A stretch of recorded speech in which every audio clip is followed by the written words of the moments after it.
जी हाँ, यूनुस सरकार बंद करो अत्याचार। हिंदुओं पर लगातार अत्याचार हो रहा है और ऐसा लग रहा है कि हिंदुओं को, संतों को चुन चुन कर वहां पर प्रताड़ित किया जा रहा है, उन पर हमले किए जा रहे हैं। और अब देखिए कि चिन्मय प्रभु को पहले गिरफ्तार किया गया बांग्लादेश में, जिन्होंने हिंदुओं को लेकर आवाज उठाई, हिंदुओं पर हो रहे अत्याचार के खिलाफ आवाज उठाई, तो उन्हें जेल में डाल दिया गया।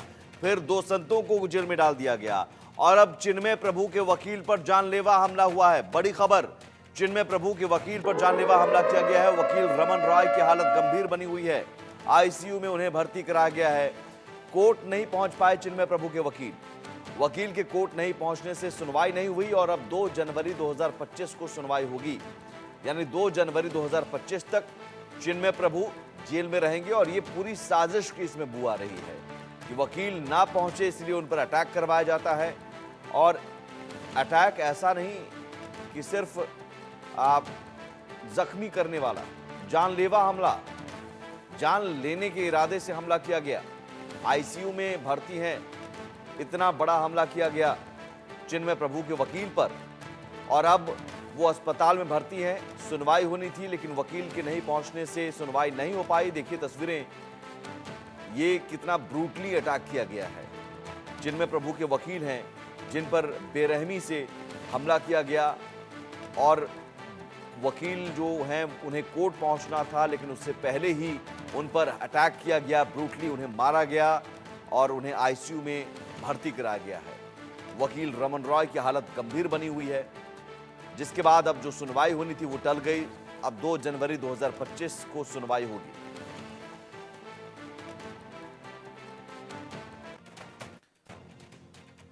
और ये सब कुछ कहीं ना कहीं पाकिस्तान की तरफ झुकाव जो बांग्लादेश का, या कट्टरपंथियों की सरकार वहां पर जो है, वो पाकिस्तान की तरफ झुकाव दिख रहा है। यहां समझिए कैसे 50 साल बाद पाकिस्तान का जहाज चटगांव पहुंचता है। चटगांव पोर्ट बंद कर दिया जाता है, पाकिस्तान के लिए बैन कर दिया गया था लेकिन उसे खोल दिया गया। अमेरिका में शहबाज यूनुस की मुलाकात होती है।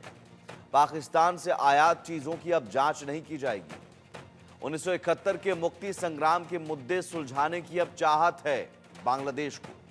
सोचिए, वो बांग्लादेश जो पाकिस्तान से मुक्त होकर अलग राष्ट्र बना, पाकिस्तान के अत्याचार से, प्रताड़ना से मुक्त होकर बांग्लादेश बना, पाकिस्तानी सेनाओं की प्रताड़ना से, अत्याचार से मुक्त होकर बना, उस बांग्लादेश को अब पाकिस्तान से एक दोस्ती निभाने की चाहत बढ़ गई है।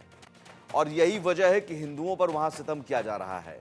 और कैसे इस्कॉन के 3 और संत गिरफ्तार कर लिए गए। चिन्मय प्रभु की गिरफ्तारी के बाद 3 और संतों को गिरफ्तार किया गया। और सबसे हैरानी की बात, जो 2 संत चिन्मय प्रभु के लिए खाना देने गए थे जेल, वहां उन्हें गिरफ्तार कर लिया गया। यानी अब तक इस्कॉन के कुल 4 संत गिरफ्तार कर लिए गए। 63 संतों को भारत आने से रोका गया है। और अब तो चिन्मय प्रभु के वकील, उन पर अटैक किया गया, ब्रूटली अटैक किया गया ताकि वो ना पहुंचे कोर्ट और सुनवाई टलती रहे और चिन्मय प्रभु जेल में लगातार वहीं पर जेल में ही रहे। आखिर सवाल है कि बांग्लादेश में ये सब कुछ हो रहा है और पूरी जो विश्व बिरादरी है वो चुपचाप तमाशा देख रही है। 2 मेहमान हमारे साथ जुड़े हुए हैं, अरविंद सिंह तेजावत, विदेश मामलों के जानकार, और कर्नल रिटायर्ड दिनेश नैन, विदेश मामलों के जानकार। Arvind ji, UN Toothless tiger के तौर पर हम कहते हैं, या तमाम जो महापंचायत या पंचायत अंतर्राष्ट्रीय हैं, या वो मानवाधिकार का मुद्दा उठाने वाले जो तमाम संगठन हैं, वो कहाँ हैं? ये बांग्लादेश में स्थिति ऐसी कि वहां पर अब मनमाने तरीके से, और ये नहीं कि छिपकर, अब सामने से और पूरी ये बताया जा रहा है कि न सिर्फ संतों को गिरफ्तार किया जा रहा है बल्कि उनके साथ देने वाले वकीलों को, उनके साथ देने वाले संतों को भी गिरफ्तार किया जा रहा है, उन पर जानलेवा हमला हो रहा है और सब चुप है। बिल्कुल, आपने ठीक कहा। दरअसल जो अंतर्राष्ट्रीय बिरादरी है वो दरअसल एक ऐसा शेर है जिसके नाखून और दांत नहीं है। इसका कारण यह है कि किसी भी फैसले को इम्प्लीमेंट करवाने के लिए जो जरूरी फौज होनी चाहिए या जो जरूरी दबाव होना चाहिए, चाहे वो आर्थिक दबाव हो, वह नहीं है। अगर वह यूनाइटेड नेशंस को भी ले लें, तब भी वह दरअसल दूसरे राष्ट्रों की फंडिंग पे डिपेंड करता है, इसलिए उसकी नीतियां और उसके कार्यकलाप उससे प्रभावित होते रहे हैं। लंबे समय तक अमेरिका के प्रभाव में वह रहा है। तो अगर अंतर्राष्ट्रीय जो जितने भी मंच हैं, अगर वह इस मुद्दे पर नहीं बोल रहे हैं, तो हमें इसके कारणों में जाना चाहिए। दूसरा ये कि कोई राष्ट्र क्यों नहीं बोल रहा है। केवल डोनाल्ड ट्रंप कई बार बोल लेते हैं कि हिंदुओं पे हमले नहीं होने चाहिए थे। ब्रिटेन के कोई पार्लियामेंटेरियन ने अभी थोड़े दिन पहले कहा कि ऐसा नहीं होना चाहिए। पर वह एक निजी राय बनकर रह जाती है और वह आगे कहीं कुछ रूप नहीं लेता है। इसका कारण ये है कि मूलतः बांग्लादेश के किसी भी मुद्दे में उलझना किसी भी देश को अभी फायदेमंद नहीं लग रहा है। और यह बांग्लादेश में जो उथल-पुथल हुई है, वह कहीं न कहीं अंतर्राष्ट्रीय साजिश का भी नतीजा है। क्योंकि देखिए कि सरकार बदलने के साथ किसके हित सधेंगे? उन लोगों के हित सधेंगे और एक पूरी बड़ी चेन जो कि दरअसल कई बार कर्टन के पीछे भी काम करती है, तो वह एक पूरा षड्यंत्र इसमें काम कर रहा है। और उनमें सबसे ज़्यादा जो नुकसान हो रहा है, वह बांग्लादेश के जो आम मनुष्य है, वहाँ का जो आम मानुस है, जो बंगाली में वो लोग बोलते हैं, उसी का वह सब कुछ नुकसान हो रहा है। और वहाँ पे जो विकास की गति जो खासकर पिछली सरकार में जो बंद पड़ी थी और ये भी कहा जा रहा था कि भारत से भी बांग्लादेश तेज विकास कर रहा है, वह लगभग एकदम ठप सी हो गई है। तो कोई अंतर्राष्ट्रीय बिरादरी या कोई मंच बोलेगा या इसका संभावना कम लगती है। मैं अपनी बात यह कहने के साथ में खत्म करना चाहता हूँ जी। कि दरअसल ऐसे में भारत से ये उम्मीद है कि वह अपनी रीजनल सॉवरेनिटी को बरकरार रखते हुए अपना क्षेत्रीय प्रभुत्व स्थापित करते हुए दरअसल उन सारी विदेशी ताकतों को बांग्लादेश से बाहर धकेलें और ऐसे में जो भी जरूरी दबाव बनाना चाहिए वह बनाए, हर प्रकार से वह दबाव बनाए। ठीक है। जी। एक बड़ी खबर इस बीच जो आपने ब्रिटेन का जिक्र किया, बिल्कुल ब्रिटिश संसद में भी चिंता जताई गई है बांग्लादेश में जो हिंदुओं पर अत्याचार हो रहा है। सांसद प्रीति पटेल ने चिंता जताई, बांग्लादेश सरकार से ब्रिटिश सरकार बात करे।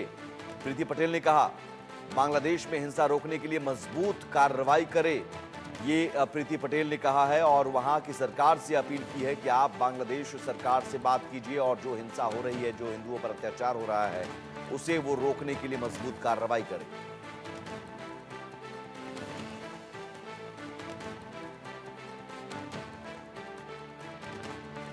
प्रीति पटेल, ये दिनेश नैन जी, यहाँ अमेरिकी सांसदों ने भी उठाया था मुद्दा, या फिर ब्रिटेन में अब ब्रिटिश सांसद ने मुद्दा उठाया।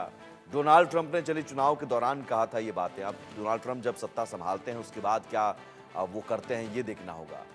लेकिन सवाल यहाँ पर अंतर्राष्ट्रीय बिरादरी के साथ साथ भारत में भी उन लोगों पर है जिन्हें ऑल आइज ऑन रफा नजर आता है या विपक्ष के नेताओं को गजा नजर आता है, वो भी मौन है। भाई आवाज तो भारत से भी मजबूत नहीं निकल पर के जा रही है। एक विरोध की आवाज, एकजुट आवाज भारत से कहां जा रही है? देखिए, दुर्भाग्यपूर्ण है ये कि कम से कम आज और कुछ नहीं तो भारत तो एक होना चाहिए इस मामले के अंदर, बिकॉज हिंदुओं का मामला है। बांग्लादेश के अंदर जो सब कुछ हो रहा है आप हम सब जानते हैं। एक एंट्रीम सरकार जो कि 4 साल और राज करना चाहती है मोहम्मद यूनुस के नीचे, वो या तो कुछ कर नहीं पा रही है या कुछ करना नहीं चाहती है या डरी हुई बैठी है।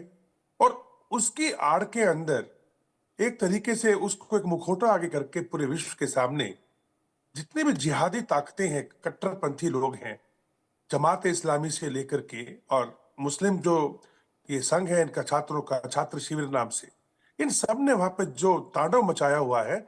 मेरा एक तो ये मानना है कि ये मेजोरिटी नहीं है। अगर हम इसको ये मेजोरिटी मान के चल पड़े तो हम गलत हो जाएंगे। आवामी लीग कोई छोटी पार्टी नहीं है, ना ही बीएनपी कोई छोटी पार्टी है। और बीएनपी के और ये आवामी लीग के सभी कार्यकर्ता, चाहे मुस्लिम क्यों ना हो, जमात इस्लामी से इस बारे में सहमति रखते हैं। मैं नहीं समझता हूं कि ये ठीक होगा।